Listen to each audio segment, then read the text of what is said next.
ॐ सहना भवतु सहनौ भुनक्तु सह वीर्यं करवावहै तेजस्विनावधीतमस्तु मा विद्विषावहै।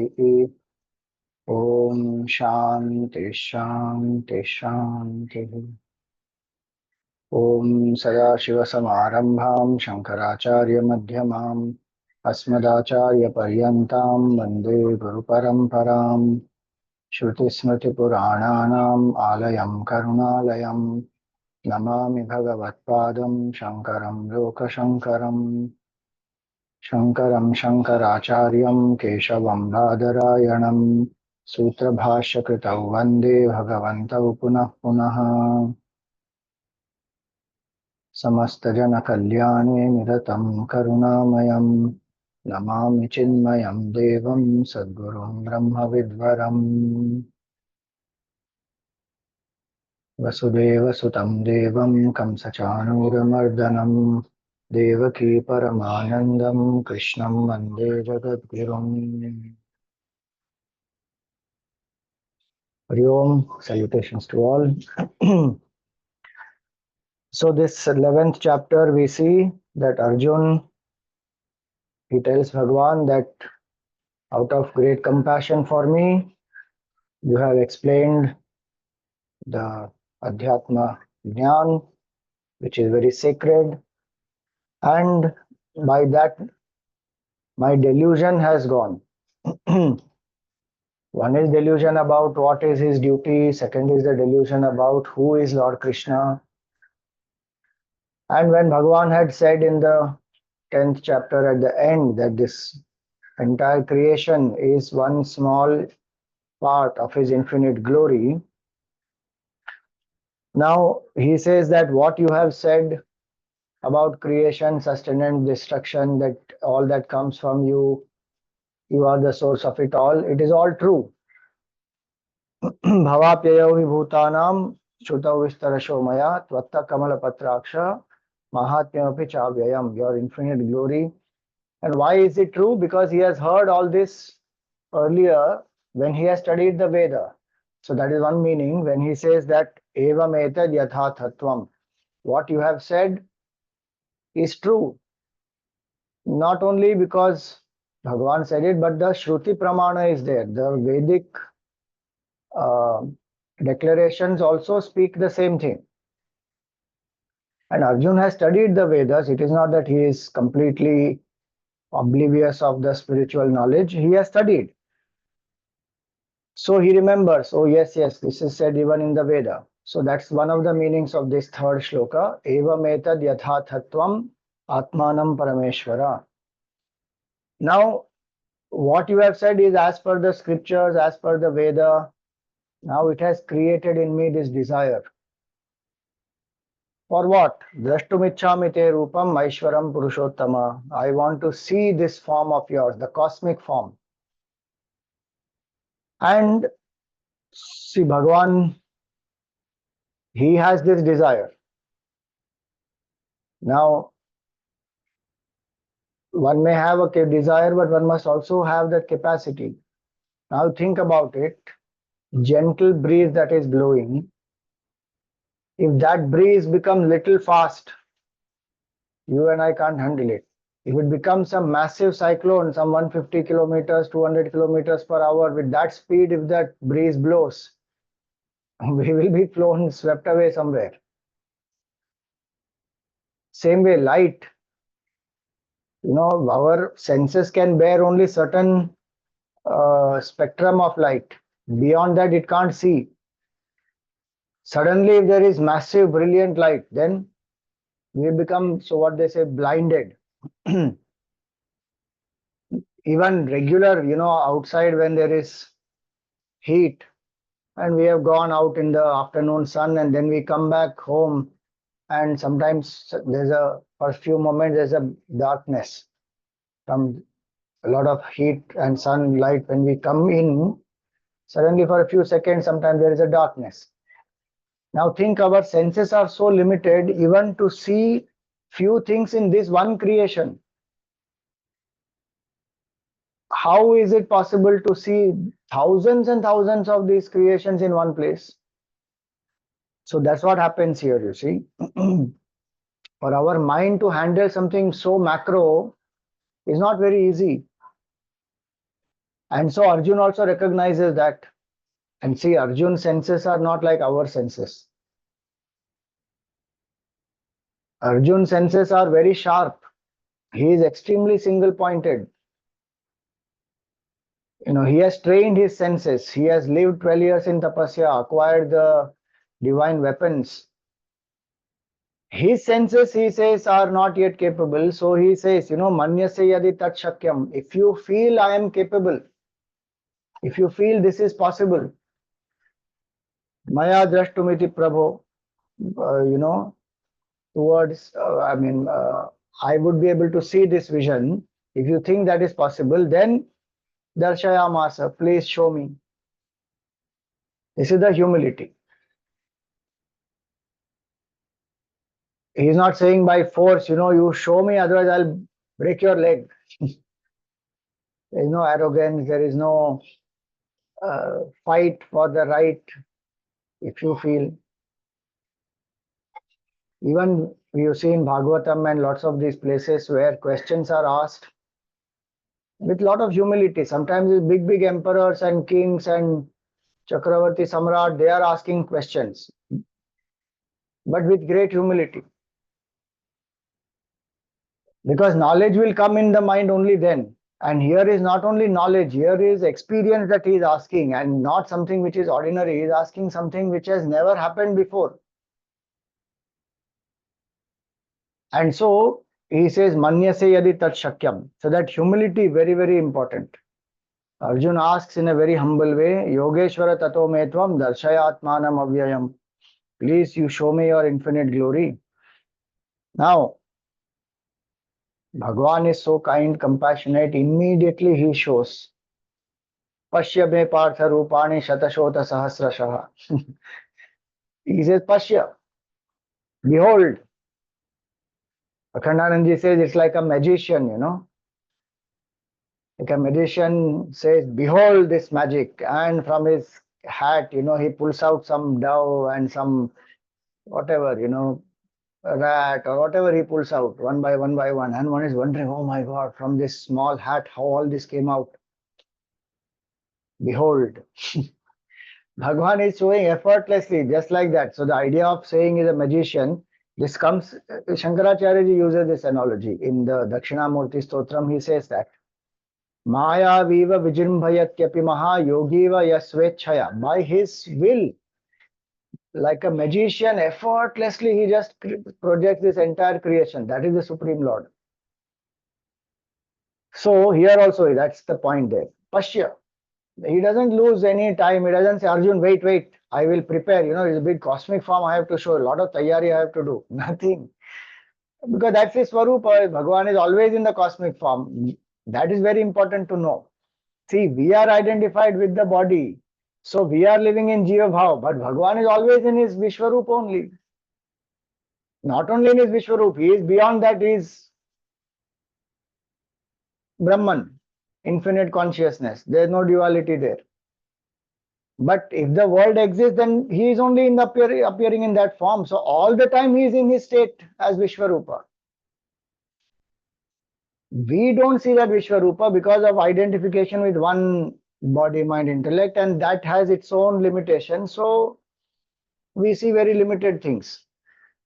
An interesting thing is we see what is limited and we question the unlimited. How does God even exist? God only exists. You and I can't see. You and I don't exist actually. God must be asking that. Do you exist? Very strange, na? It is if you think philosophically. Who should ask about whose existence? Rope should ask about snake, na? Where is the snake? The snake is asking where is the rope? That is very weird. Substratum always remains. Superimposition is illusory, it doesn't exist. But the superimposition is asking the substratum, questioning where is the substratum? Or where did you come?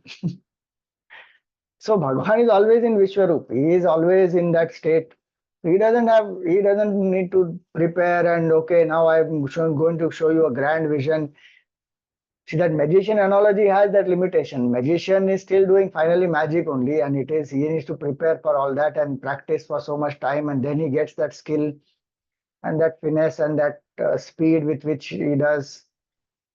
Bhagwan doesn't need all that. Immediate, instant. He says, Pashya me partha rupani. You see all my forms. Plural is used, rupani.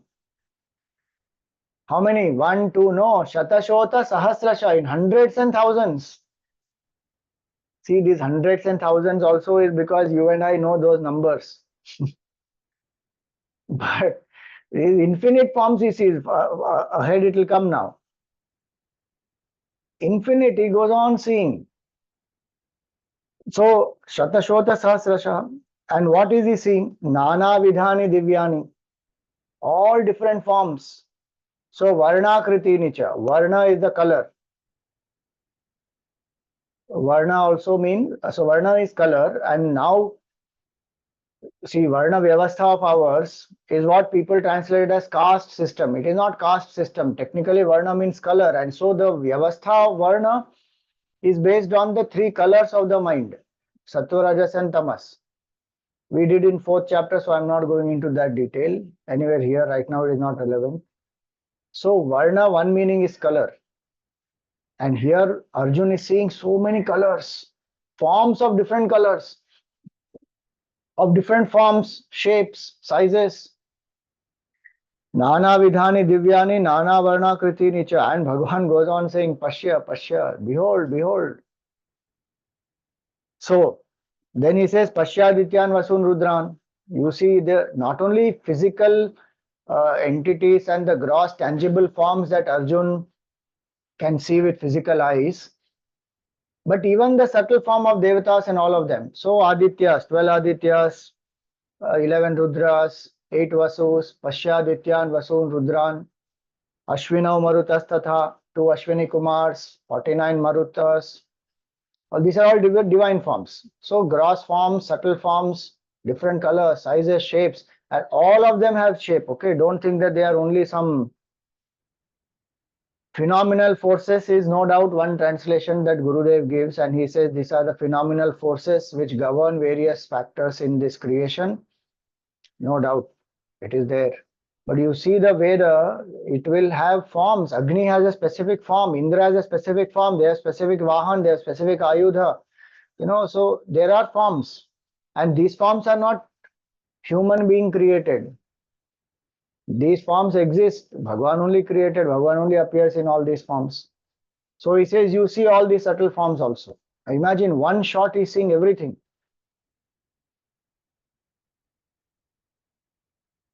Mind will get boggled. See, even if all the forms of this world, if we have to see, our mind can't handle. You just think about that. Suppose you see a very crowded place. Some 50,000, 60,000 people are standing, kachakach, ekdam. There's no place to move. There was one video that I just saw, West Bengal, the train is going. All the streets and everything, the station, everything is absolutely crowded by the immigrants and the people. There's no place to move there. Imagine like that, if you see something, that is still one small little part of a small little country in that small little state, in that one small little area. Imagine all the beings in one place. And which is that place? The body of Bhagavan, Krishna Bhagavan in that form that you will see there. It will come. In the next shloka, it will come. Ihaikastham, in this one form.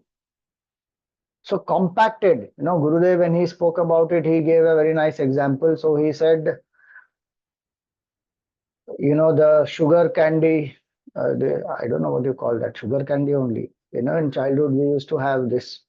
One man will come, there's a wood piece of wood he has. On that, he has put this sugar lump, pink color, it will be pink, white, yellow, mixed, three colors will be there. And then from there, he will take out and he will make different shapes. Someone doll he can make, a dog he will make, some lion he will make, and each one who is buying, they will tell, and he will make that form and he will give. So Gurudev used to give that example that sugar candy uh, maker, what does he do? Suppose he gathers all these forms. Suppose 30 forms he made.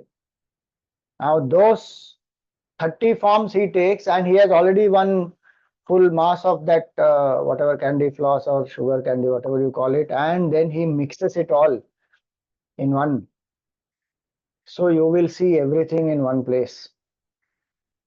So Gurudev used to say that if you shrink space and time, and then everything is seen in one, that's a mystical vision.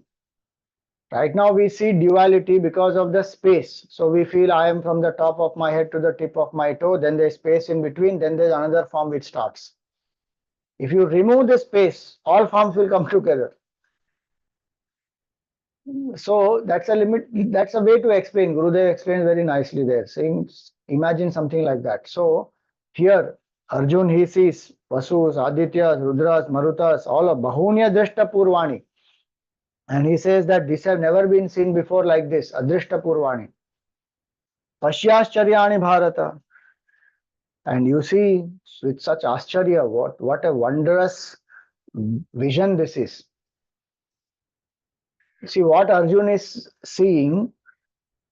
Arjun wanted to see the cosmic form of Bhagavan, in which the whole universe is, whole creation, not universe. Creation is one small infinite, small part of the infinite Lord. Now, whatever one will see at the physical level is all the Virat Rupa Bhagavan. The entire Srishti is a Virat Rupa Bhagavan. That Virat Rup is still smaller compared to the total mind, which we call as Hiranyagarbha. That is still subtle, grosser than Ishvara, in which everything is unmanifest. That is still grosser, and the subtlest is Brahman, which is infinite consciousness. That infinite consciousness, using the power of Maya, becomes Ishvara, in which the whole creation remains in a dormant form, from which it comes out, in which it stays, into which it goes back.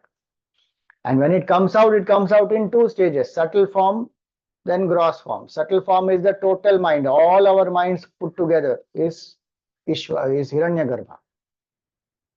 That further grossifies and becomes this whole creation, then that is Virat. What Arjun is seeing is only the Virat. To some extent Hiranyagarbha, because all these subtle forms he will see. But Ishvara and Brahman much beyond.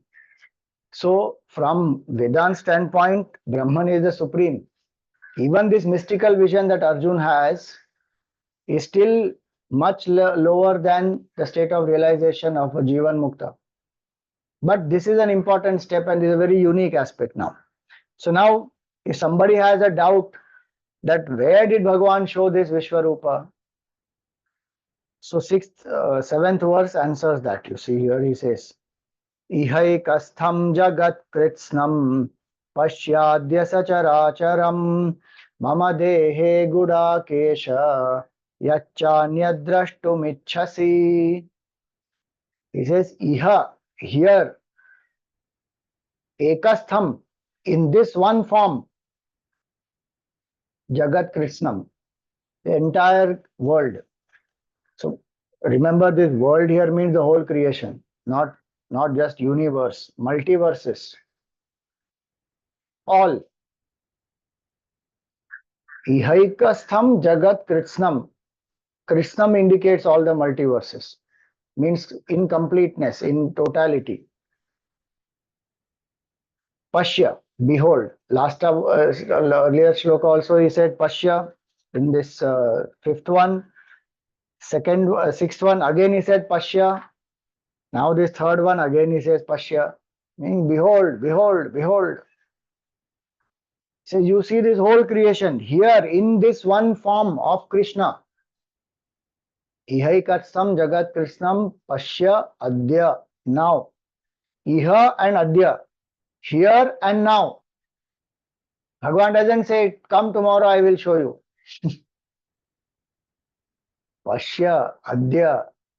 Ihaikastham. Jagat Krishnam. This entire creation. All multiverses. What is it made up of? Sacharacharam. With all the moving and the non-moving things.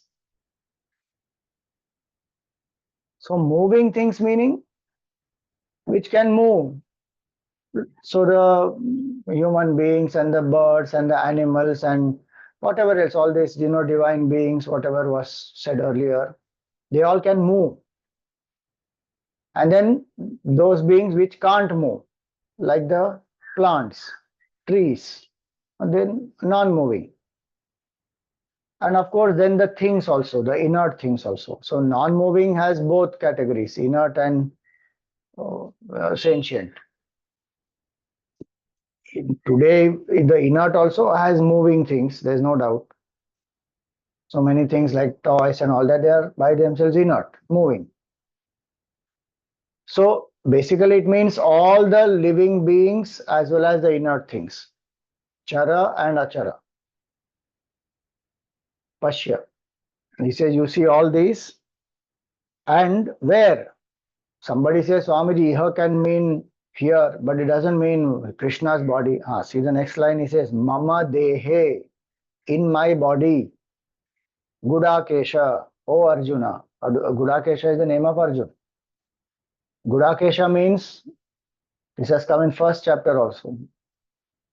In between also it comes, but Gudakesha, one who has curly hair, Gudakesha. Second meaning is one who has conquered sleep. Gudaka means sleep. One meaning is sleep. Tamoguna. One who has conquered tamas, meaning one who is very alert. So Bhagavan says, you are Gudakesha, so watch with alertness. Meaning don't miss this. See, tamas makes us lazy, lethargic, dull, and something important is happening, and if we have tamas in the mind, then we miss it. He says, watch with great alertness, because this is something which is absolutely unique, which has never been seen before by an individual. And Bhagavan is saying, Mama Dehe, in my body. So this Mama Dehe has two meanings. One is Bhagavan is showing him in a limited frame of his, this whole thing.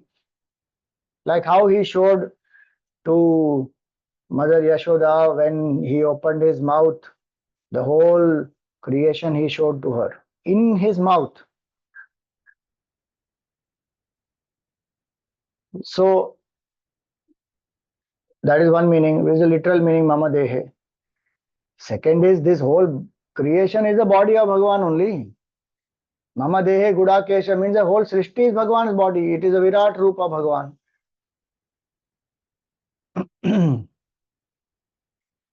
And so it can have both meanings.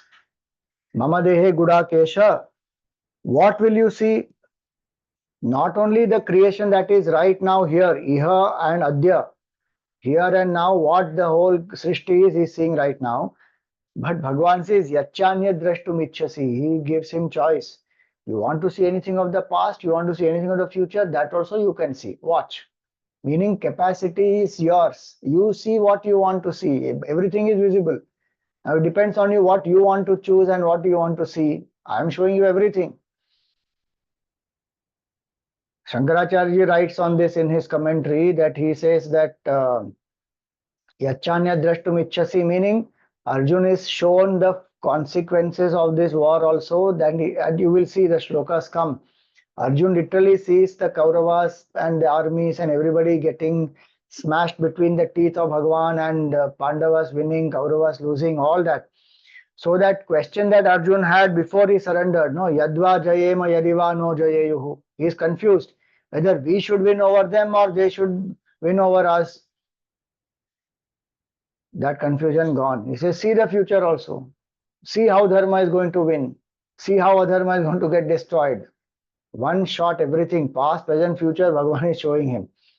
Just imagine how mind-boggling it would be for Arjun to even see. Please remember Bhagwan's infinite mercy and compassion it is that we don't remember our past lives. Arey Baba, what all can happen if we remember our past lives? Complete chaos can happen. And imagine if we know all what is going to happen in future also. So many people, they don't even know what their future is, but they hear from some astrologer, some tarot card reader, somebody that this is possibility. They actually make it happen also. If a possibility is told to us, our mind sometimes can't leave it and it will ruminate, and finally it will make it happen. Arjun is actually seeing past, present, future, everything one shot. Please remember, it's not only his life. As Arjun is the past, present, future of the whole Srishti. Srishti meaning cycles and cycles of creation will be there. Suddenly he's seeing one shot, everything. He is not yet seeing, Bhagwan is showing, but he is not able to see. That you will come now, that will come now. But the point is this, ihaikastham jagat kritsnam pashyadya sacharacharam. Mama dehe gudakesha. You see this in my body, oh gudakesha. And see anything else you like to see, because there's nothing which is held back now. See everything. Yachanya drashtumichhasi. Now, Bhagwan said in last three verses, four times he said, Pashya, Pashya, Pashya. Four times. So, um, he realizes that Bhagwan is saying, Behold, behold, behold, and he's showing everything. But this Arjun is not able to see. His limited example is, and our cell phone is not yet tuned to the network. We can keep saying hello, hello, hello. Person from the other side is talking, thinking that you are on this side listening, but the network is not there, or the tuning has not happened, or whatever, it got disconnected. So Bhagwan is showing the whole thing. Then he realizes that no, he is not able to see here. Now, why does Bhagwan do this? He could have already given the Divya Chakshu to Arjun first, then shown. We will see why. See this 8th shloka now. न तु मां शक्यसे द्रष्टुम् अनेनैव स्वचक्षुषा दिव्यं ददामि ते चक्षुः पश्य मे योगमैश्वरम्. So he says, न तु मां शक्यसे द्रष्टुम्. It is impossible to see me. अनेनैव स्वचक्षुषा. Anena, by this, your eyes, by these eyes of yours, it is impossible to see me. न तु मां शक्यसे द्रष्टुम् अनेनैव स्वचक्षुषा. So what should I do now? Arjun says, yes, I can't see anything now. You are saying Pashya, Pashya, Pashya. Behold, behold, behold, I can't see anything. So what to do now? Bhagwan said, don't worry. Divyam dadami te chakshuhu. I will bless you with the divine vision. Pashyame yogam aishwaram. And again Bhagwan said, I give you the divine vision. Now behold my yoga and my aishwarya.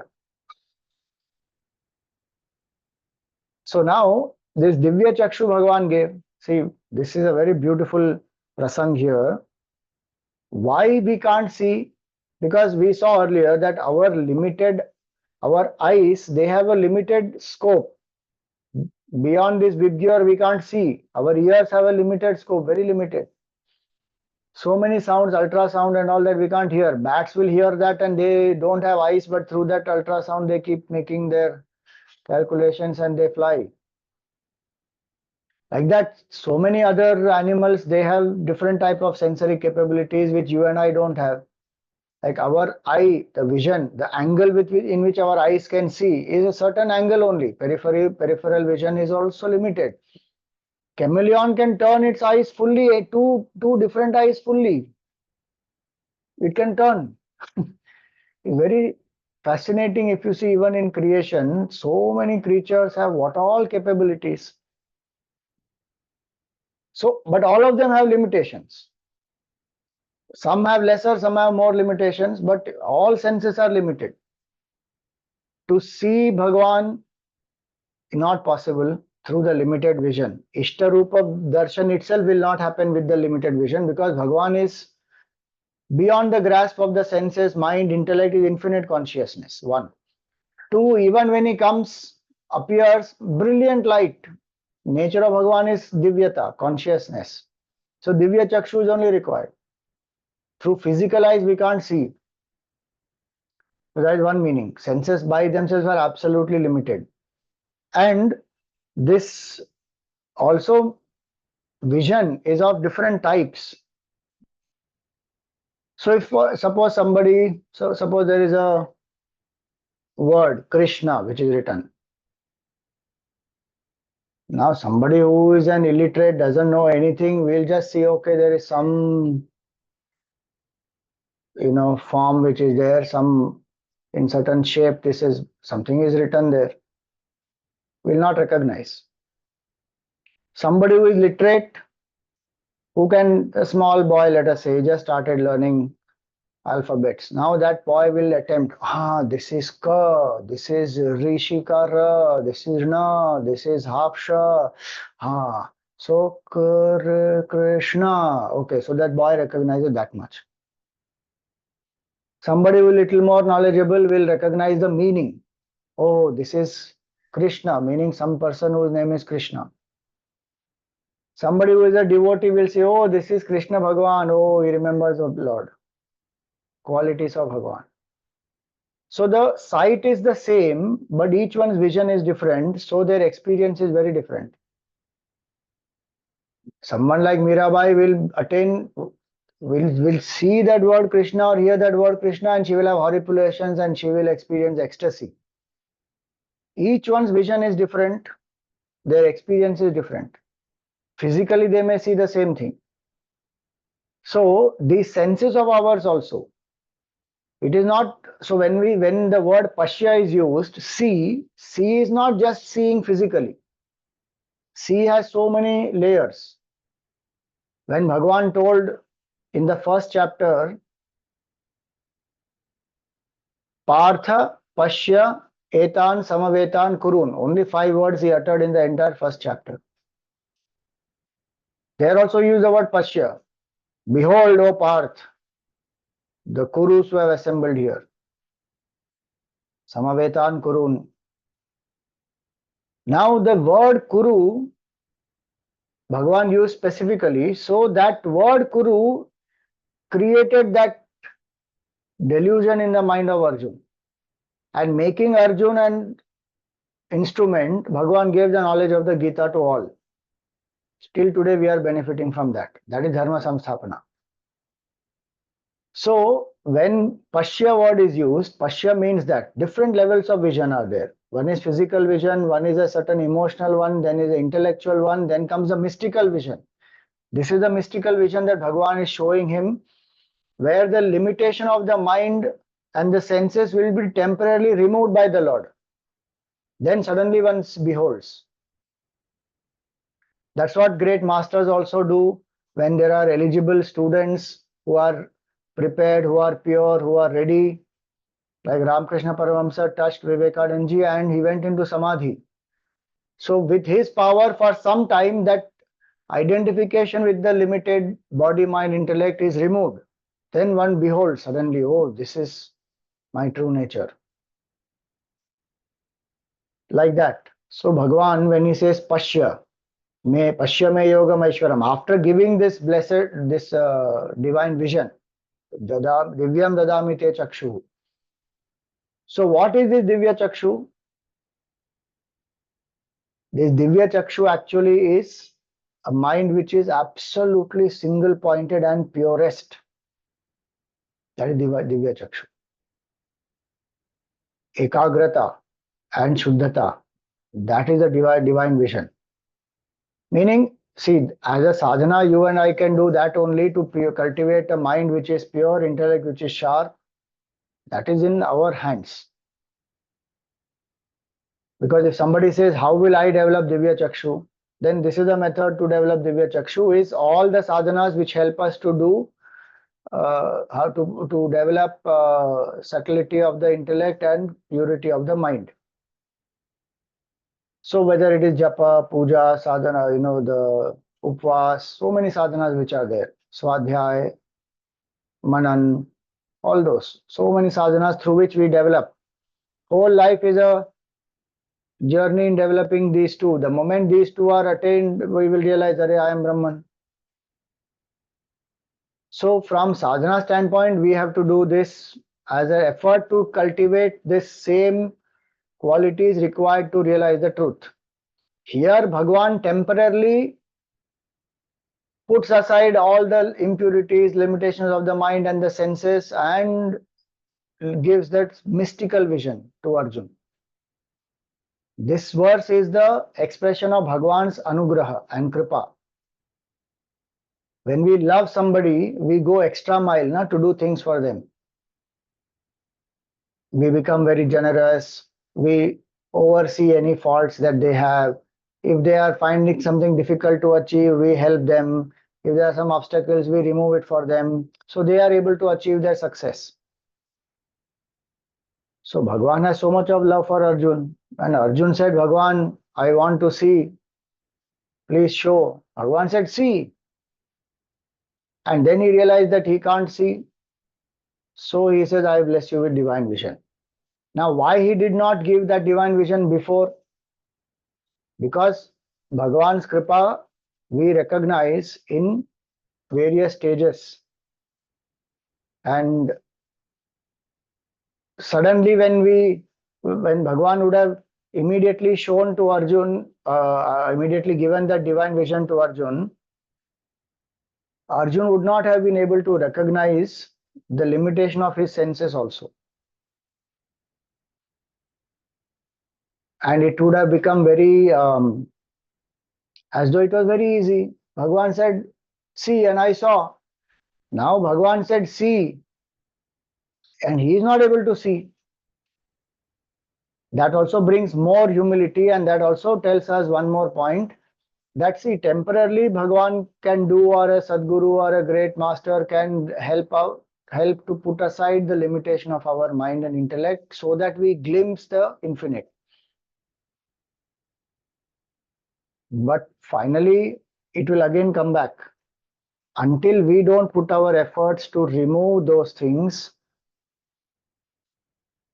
we will not be able to abide in that state. We may have a glimpse. Abidance will not happen. So Arjun still has to do sadhana afterwards also. No? The whole Gita is given, then Arjun's delusion is gone. He has to fight the war. He does his duties. And then Anugita comes later on, where Arjun says, Bhagwan, you gave me this wonderful knowledge in the beginning of this war, but I forgot. Can you please tell? Because so many things have happened afterwards, and how many people got killed and near and dear ones, and so much sorrow, pain. After all that, Arjun still wants to know that knowledge. So sadhana has to be done. Bhagwan's compassion it is that he is ready to show, and immediately he showed, which is again his grace only, that is compassion. He is so eager that he doesn't wait. Arjun wants to see, Bhagwan is ready to show. And then when Arjun can't see, then Bhagwan gives this. So that is another point to understand here is this, that even our sadhana, whatever we do, it is actually kripa of Bhagwan only. So if somebody thinks that by my capacity I have purified my mind and now so I am more evolved and now I am able to see the Lord or I am able to experience some spiritual mystical vision, that is limitation of thinking. That is not the truth. Truth is even this sadhana is happening by kripa of Bhagwan only. So this shloka actually is the compassion of Bhagavan, expressing 100% grace and compassion of Bhagavan, that how eager is the Lord to bless us.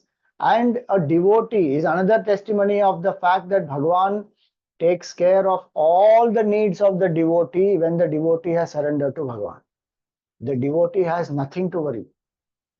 When he said in the 9th chapter, Yoga Kshemam Vahamyaham, that shloka comes in the middle of the 9th chapter. 9th chapter is the middle of the Gita. So the crux, if you see in the essence, it will come is Ananya Chintayanto Mam Ye Jana Pariyupasate Tesham Nityabhiyuktanam Yoga Kshemam Vahamyaham.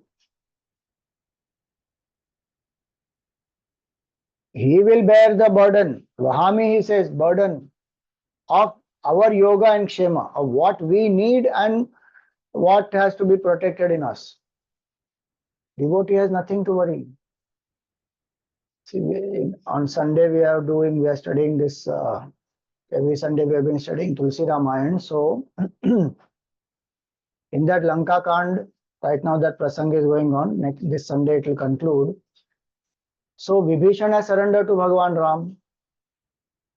So when the war is happening between Vibhishan and Ravan, Ravan hurls one lance at Vibhishan, but Bhagavan takes it on him, pushes him aside. Why? Because he has surrendered to me. He has to be protected. So Bhagavan's compassion it is. You and I may think that, Arey Bhagavan, where is he? Doesn't help me in my difficult times. Where is this God? Where did he go? How did he abandon me? It's all our limitation of thinking. There is no way Bhagavan can abandon a devotee. He will never abandon. See, the compassion of Bhagavan is even the devotee who has not taken refuge of Bhagavan, Bhagavan takes care of the devotee. Because it is all him only in different forms. But the person who has not surrendered doesn't recognize it. The devotee recognizes the all is Kripa of Bhagavan only. If one is not able to see something, that is also Kripa of Bhagavan. If one is able to see something, that is also Kripa of Bhagavan. In either case, we should never remember Bhagavan's grace is on me. And the desire which has risen in Arjun's mind to see, so Bhagavan is fulfilling that. Till now, he was not having that desire. Till now, Bhagavan has kept him away from the visions of the past and the future and this Vishwarup, everything. Because he's not ready. Now, after giving knowledge for 10 chapters, when that desire has risen in Arjun, now Bhagavan says, when Arjun says, you please show me, I have that desire. Bhagavan says, now see. He didn't say this in the beginning. He could have done this at 2nd chapter. When Bhagavan was asked that Bhagavan, please tell me what is dharma, what is adharma, I'm very confused. Should I fight? Should I not fight? What should I do? I surrender. I am your Shishya. He said all that. Bhagavan could have immediately gone into his Vishwarupa and shown him, Arjun, look here, everything, past, present, future. Look how Kauravas are going to be destroyed and they are going to be defeated, and how this Pandavas will win, this, that. And immediately after showing Vishwarup, he would have come back to regular form. Now confusion gone, fight. It would not have made any sense to Arjun also. He would have gone mad literally. See, if a vision is given when somebody is not ready for it, there are chances people can go mad. Again, a limited example if I give. If a small child is there who doesn't know much, in, let us say, whatever, physics, chemistry, biology, none of that the child has still studied. Now to that child, you suddenly give some complicated big theories in each of these subjects. What will happen? Either the child will say, what are you saying? You're mad, I can't understand anything. Or the child tries to grasp and becomes very confused. So at the right time, things have to be introduced. In the same spiritual field, you will see so many people, they take the Gita and start reading on their own. No base is there of the fundamental books or proper understanding of Vedant terms, terminologies, who is Jiva, who is Ishvara, what is Atma, what is Maya, what is Brahman, what is Moksha, what is realization, nothing is known. Straight away one starts reading. Then what will happen? Complete chaos, confusion. And one says, no, ye samajh mein nahi aa raha hai. Naturally, because it is not introduced in systematic way. It's a science, it's a spiritual science. Same way, this mystical vision can't come just like that. One has to be prepared for it. Arjun was prepared systematically by the Lord already with the right understanding. See, the mystical vision can be experienced only when there is a proper intellectual vision. The spiritual vision cannot be experienced unless there is a proper intellectual vision. And that intellectual vision in this Jnana Marg is very, very important. So Bhagwan gave that proper knowledge to Arjun from second chapter onwards, and not that in second chapter he did any compromise. He started from the highest knowledge only, where he described the Atma which is unborn, not perishable, all that. But slowly he built up the whole thing. Arjun's questions, many things got cleared, and he understood, oh, he is not ordinary, he is Bhagwan himself. And then that mystic vision is unfolded. There also Bhagwan does in two steps. First he shows the vision, but Arjun can't recognize, then he blesses him with the divine vision. So there are many, these are the different reasons why Bhagwan did this. He could have given the Divya Chakshu first, then showed, but first he shows. That shows his eagerness to show the Jiva, his Swarupa. That shows his compassion, that he is ready to do anything for the Jiva. That shows that if the Jiva is not ready, Bhagwan will make the Jiva ready. So have Shraddha in Bhagwan and keep on remembering the Lord. And that also shows that in stages when this is revealed, Bhagwan is a great teacher. This is a beautiful aspect of Krishna Bhagwan as a teacher who knows what to reveal at what time for the student. Everything can't be revealed in the beginning, nor some things have to be held back from the student permanently. At the right time, certain things have to be revealed. And that's the method of even the Vedic system, even so many great masters like Shankaracharya ji, etc. The methodology is of revelation in different stages. Then it becomes easy to understand and experience also. And so here Bhagavan says, Dadami Divyam Dadami Te Chakshuhu. I bless you with the divine vision. So this is a spiritual vision. It's a mystical vision where the limitation of time, space, etc., which our mind projects. So that limitation of the Jiva is temporarily removed. And so Arjun will see himself also in this vision.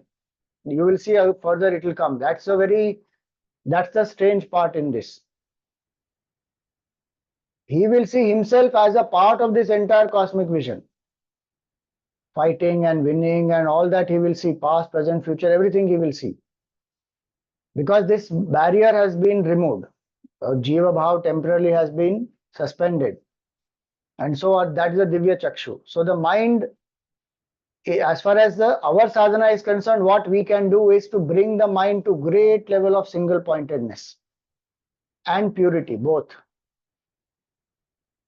Then this Divya Chakshu will happen. Bhagwan's grace, that barrier will go. So, Divyam Dadami Te Chakshuhu Pashyame Yogam Aishwaram. Now you see this Divya Chakshu,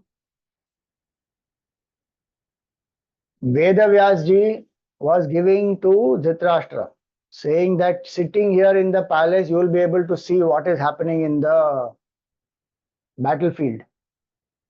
But this Dhritarashtra did not take. So when he didn't take that divine vision, see, some people think that, oh, what would he have done even if he had taken? He would not be able to recognize who is who because he is blind from his birth. Now it is not like that.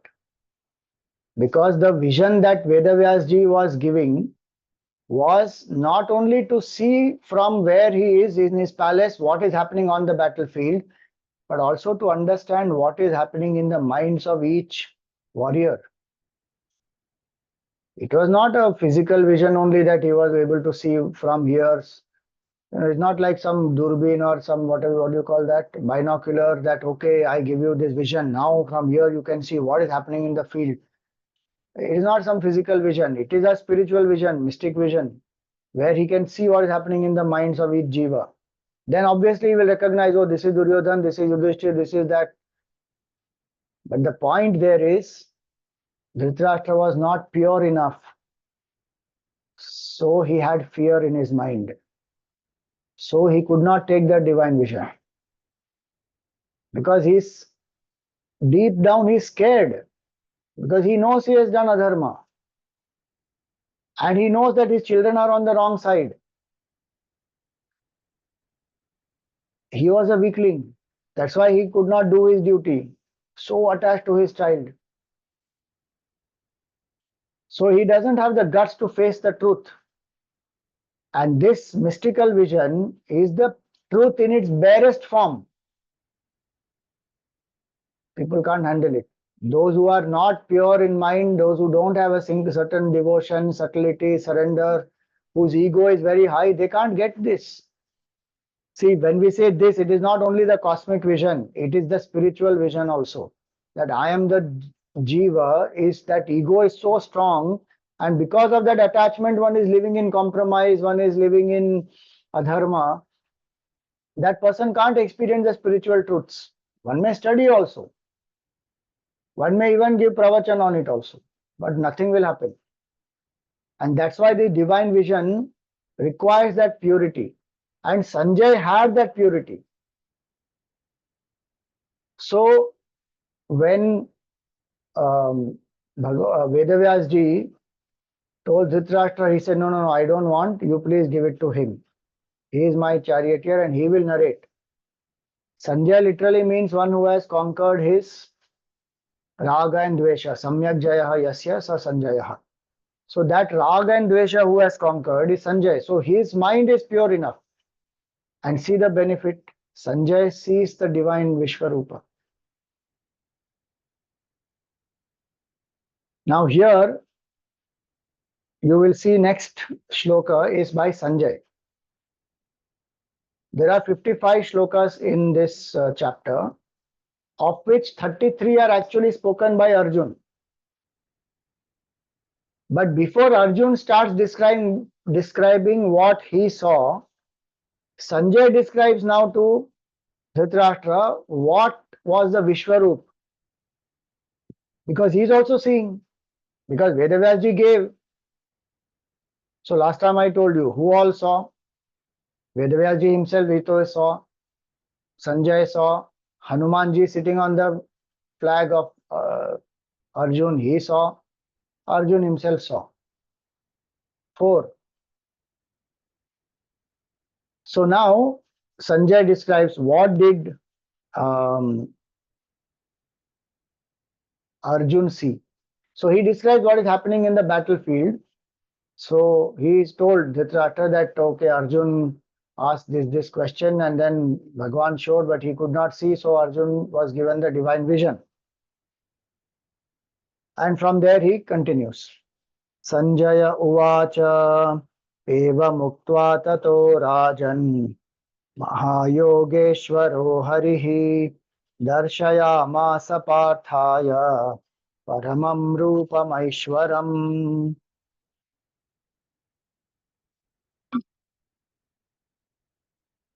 Sanjay says, Eva muktva tato.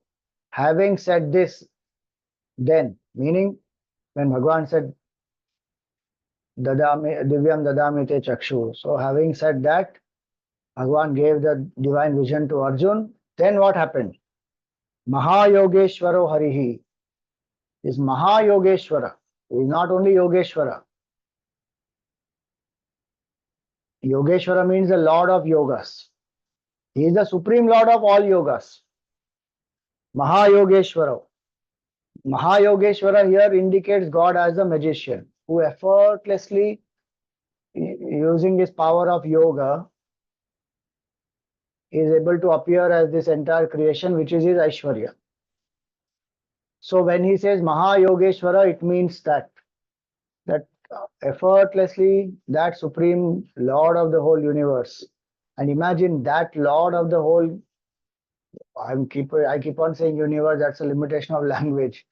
The supreme Bhagwan, who is Krishna, came to Dhritarashtra to tell him, "Kyare, give the half the kingdom to Pandavas. First, give the kingdom to Pandavas, which belonged to them. He only made it into half. Full kingdom actually belongs to them.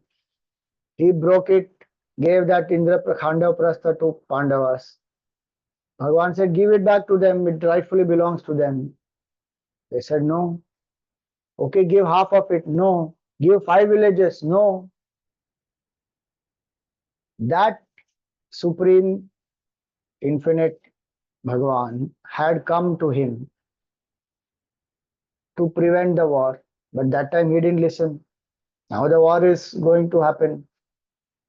And so here he says that Supreme Lord Mahayogeshwara, who effortlessly projects this whole creation, who is Hari.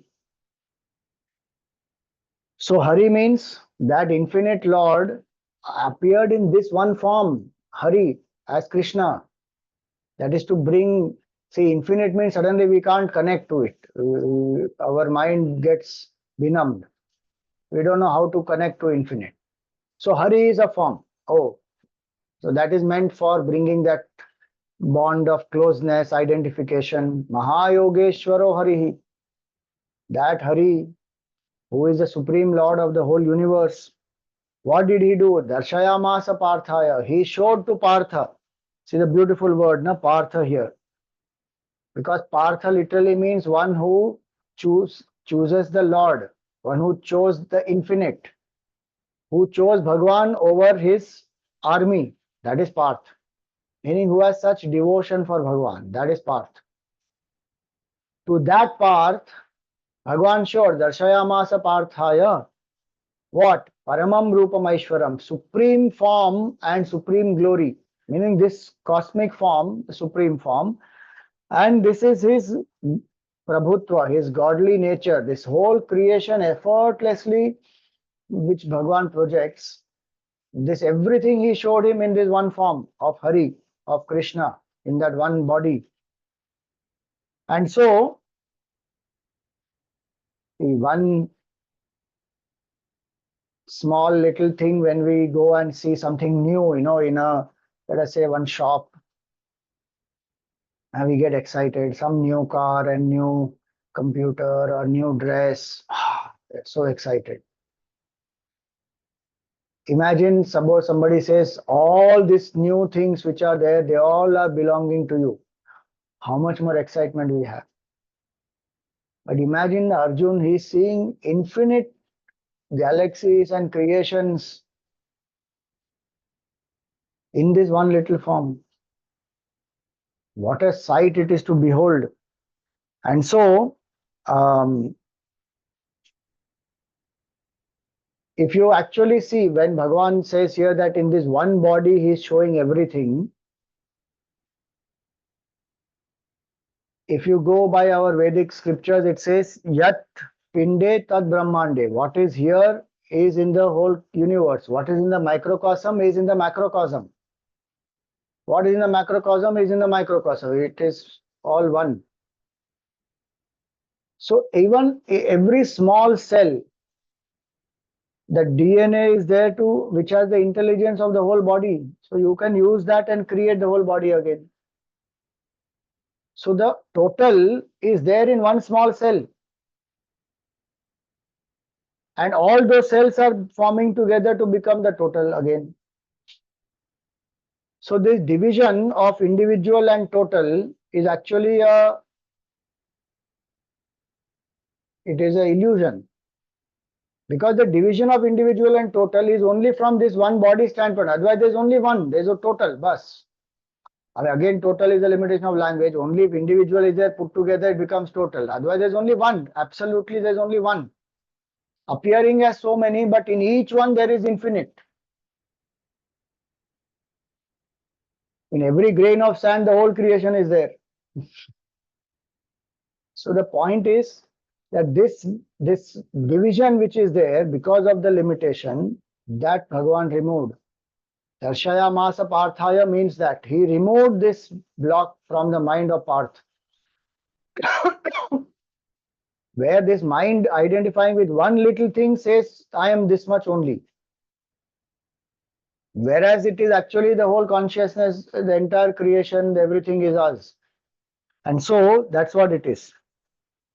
Now, when that limitation has been removed, then what did Arjun see? Now, what Arjun saw is described through the words of Sanjay. Then, after that, will come what Arjun actually saw in his own words. Why this Sanjay thing was been brought in between? Why could not Arjun only continue to just say? That is for us to understand this prasang, what we just discussed, that how Dhritarashtra was given that Divya Chakshu, but he didn't take it. So many times opportunities come for evolution to us, we reject it, we don't take it. And that's what happened. What did Dhritarashtra miss, you see? Most fascinating sight he missed.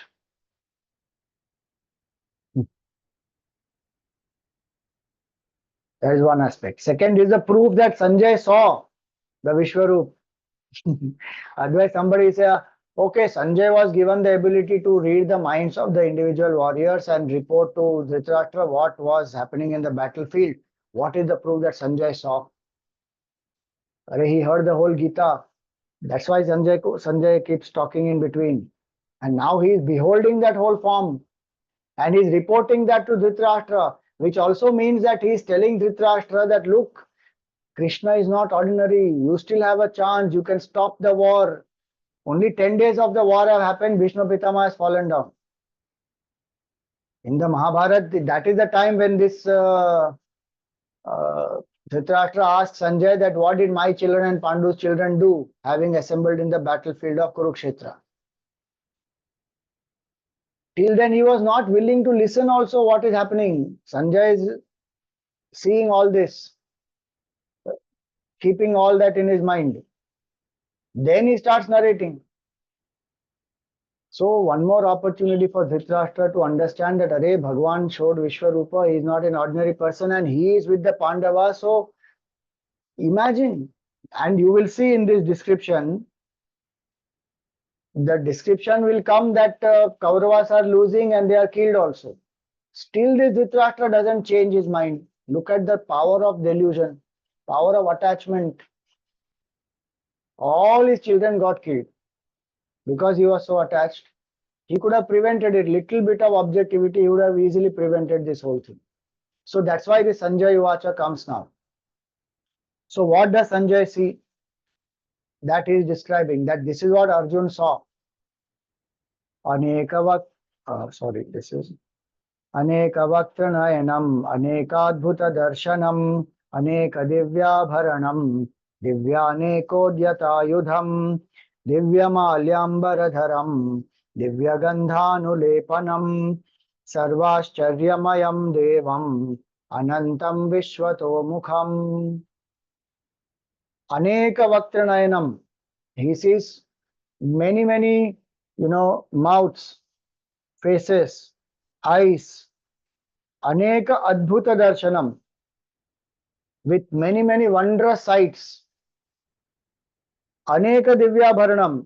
Many beings he's seeing. So faces and eyes doesn't mean only some face and eye. Meaning he's seeing all divine beings with divine ornaments, all different beings with divine ornaments, with divine sights, beings that he has never seen before. Divyaneko Yudham, and he is also seeing divine weapons which have been uplifted and which are ready to engage in war. Meaning, like how we say, this missile is ready to engage now in that position. Like that, he's seeing divine weapons, divine missiles ready to engage in the war. He's seeing the beings, he's seeing their faces, eyes, wondrous sights. They are having, some of them are wearing divine ornaments. Divya Malyam Baradharam. wearing divine garlands and divine clothes. Divya Gandhanulepanam, they have applied divine, sandalwood paste and all those kinds of nice things which are perfume ointments, that Divya Gandhanulepanam. Sarvascharyamayam Devam is most wondrous was this sight, very resplendent, lot of light. How resplendent, that will say in the next shloka. Sarvascharyamayam Devam, Devam means resplendent. Anantam, infinite, there was no boundaries. Though there is a form, when Bhagavan says my Deha, so as though there is a form in which he is seeing all this, but actually when we is seeing all this, is everything is enveloped, he is inside it also. So there is no boundary. See, space itself, we can't have boundary. Now, in space, infinite, no, it is space. Where is the boundary for space? There is no boundary for space. This is the Lord who is beyond space also. Space comes into being later. Bhagavan is there even without space. So he is seeing now. There is no boundary. Anantam and Vishwato Mukham. Everywhere there are faces. See, then our mind starts imagining like that, so all faces, so 360 degrees, all faces are there. That's all limitation of our thinking. It is not like that. Meaning he is seeing the whole Srishti as appearance of Bhagavan and everything compressed into one. Now, that's why this Divya Chakshu is required. With our physical eyes, which means not only the physical eyes, with our limitation of thinking. Our vision is so limited, no? As Divya Chakshu means uplifting the vision completely, lifting it away from the physical, emotional, intellectual, and even spiritual with one identity to spiritual which is infinite. That is uplifting the vision straight. So here it is like that, the child. Now, if the very small child who is there, if you tell the child that man has reached the moon, what will that child understand? Acha, moon, okay, man reached moon, so will he bring candy for me from there? Is that candy very sweet from there? My father goes to, some nearby, he goes out and he brings candy for me, very tasty candy, especially if he goes out of town, then he brings nice candy for me. So will that man bring candy? The mind can think only that much. So the child level of evolution is so small. Compared to that Vishwarupa, our level of evolution is this much only. How much? Suddenly that whole thing is gone and Divya Chakshu is given and Arjun is ready and Bhagavan gave him that Divya Chakshu and he saw. So Anantam Vishwato Mukham, all sides he's seeing only Vishwato Mukham, meaning he's seeing that everything is divine. Now, what was the resplendence of that? So he says, Divi Surya Sahasrasya Bhaved Yugapaduthita Yadi Bhasadrishi Sasyad Bhasastasya Mahatmanaha. What was the resplendence of that? See, on one hand, he's saying all forms and divine, ornaments and weapons and clothes and ointments and all that is there. But what is the brilliance of that form?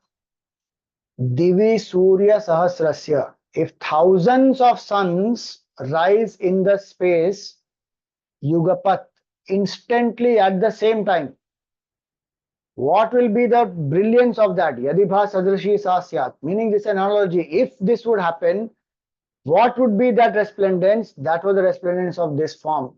That's the analogy given here. One sun only we can't see properly.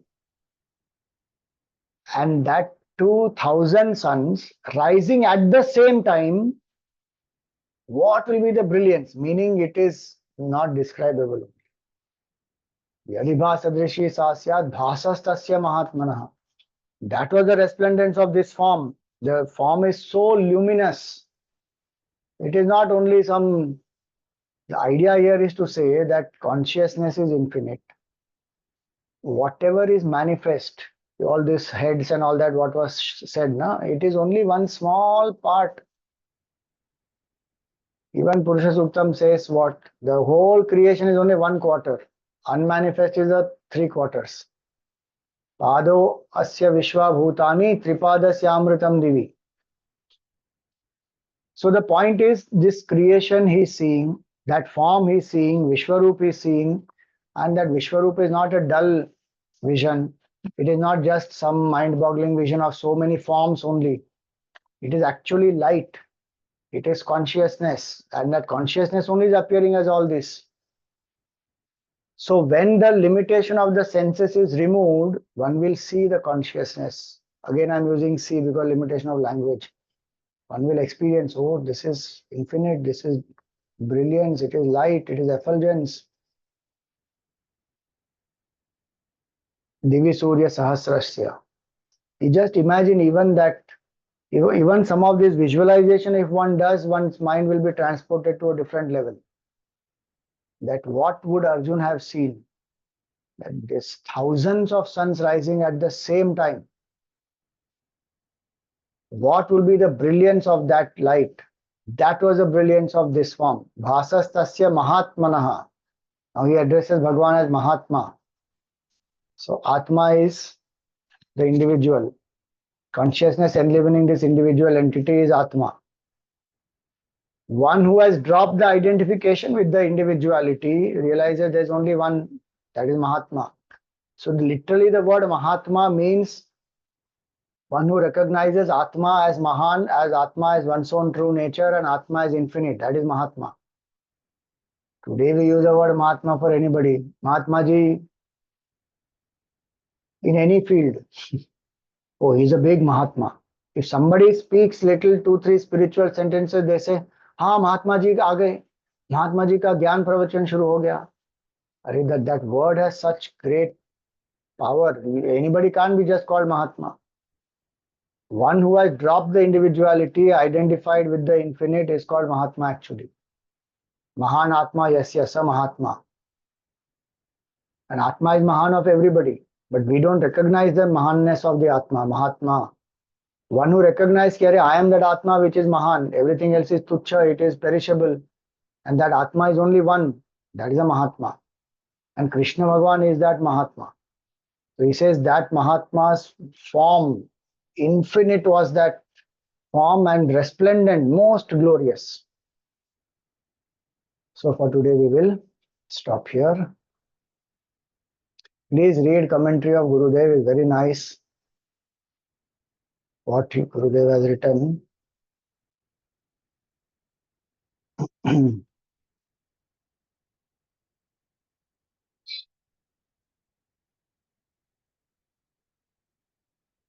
So we will thank all our Yajmans for this series, all the sessions, the Mukhya Yajmans, Bharat Khanna ji, Achyutan Nair ji, Nandita Parekh ji.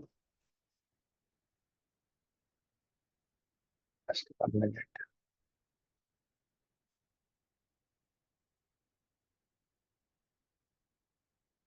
Yes, Bharat Khanna ji, Achyutan Nair ji, Nandita Parekh ji, Hemant Kumar Ruya ji, Kalpana Morparia ji, Parag Wagh, Aarti Yajmans for all the sessions, Vipul ji, Nalini ji, Surbhi ji, Rajan ji, Sapna ji, Dipti ji, Jolly ji, Ajay ji, Kirit ji, Garima ji, Jayashri ji, Jyotsna ji, Hem ji, Vijaya ji, Vinu ji, Tarana ji, Mukta ji, and Manju Gauture ji. The Dainik Yajman for today, Sonal Bhuta ji, Neelam Gupta ji, and Hema Vani ji. And our Dainik Aarti Yajman for today, Ila Desai ji, Vinod Vishwanathan, and Smita Chitre ji. We invoke God's grace, Gurudev's blessings on all of them, their families, and everyone present here. May Bhagwan bless us with the Divya Chakshu. May our mind be single pointed and pure.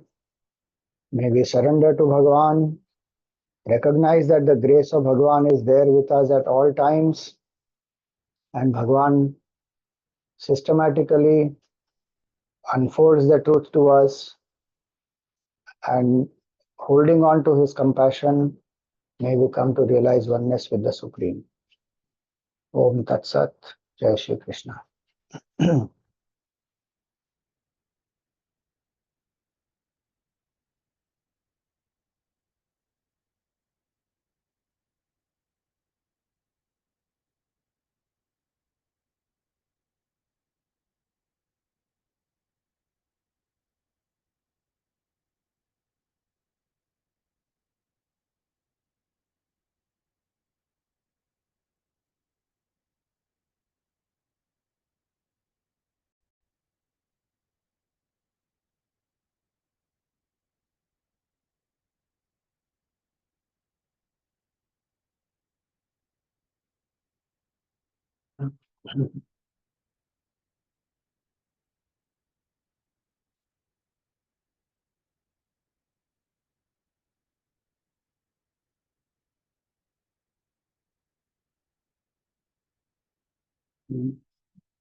What happened?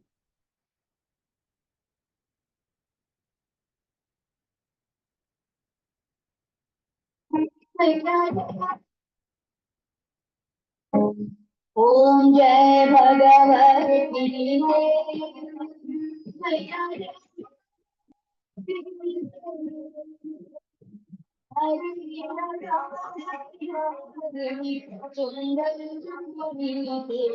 ओम जय भगवती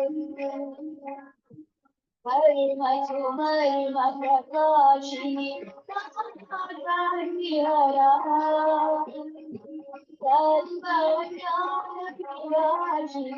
विद्यानंद परा ओम जय भगवती निश्चल भक्ति विदारिणी मनोहारी शरण चक्रधारिणी सद्विधि सुखदारी ओम जय भगवती रागद्वेष विदारिणी ओम सदा भगवय करुणा बंदरा ओम जय भगवती आसुर भाव विनाशिनी चितमयी दैवी साधारिणी हरसिक सजनी ओम भगवती समता त्याग सिखावनी योग की वाणी सकल शास्त्र की स्वामिनी श्रुतियों की रानी ओम जय भगवती दया सुधा बरसाई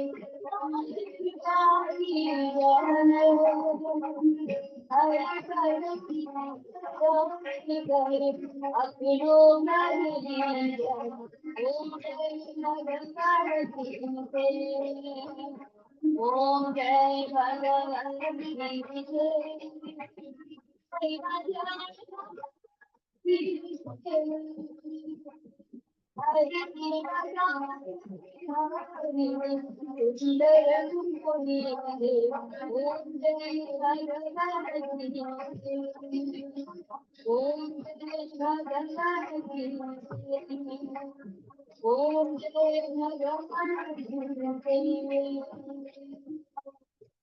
बोलिए गीता मैया की जय। बोलिए श्री कृष्ण चंद्र भगवान की जय, श्री सद्गुरुनाथ महाराज की जय। Any questions?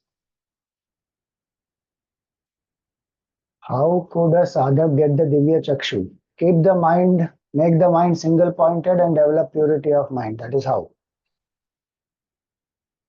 Why does Arjun only see Kauravas going into the mouth of Krishna? He will see many things. He will see Pandavas also. You will watch. I mean, it will come, description will come.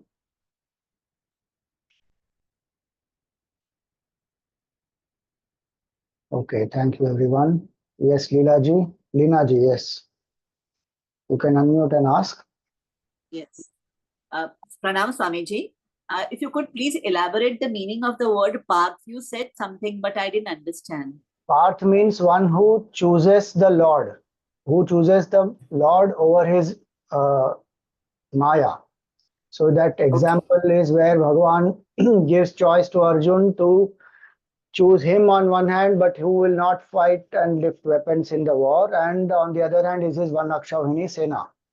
And Arjun, without a blink of an eye, he says, I choose you. So the etymology is Pa Artha Yasya Saha Sapartha. So Pa means Pati, the protector, means Bhagavan. Artha means one who desires. So one who desires the Lord is Partha. So one whose desire is to be one with the Lord or who chooses the Lord is Partha. Thank you, Pranam. Hari Om. Hari. Yes, Garimaji. Hari Om Swamiji. My question was also related to Parth.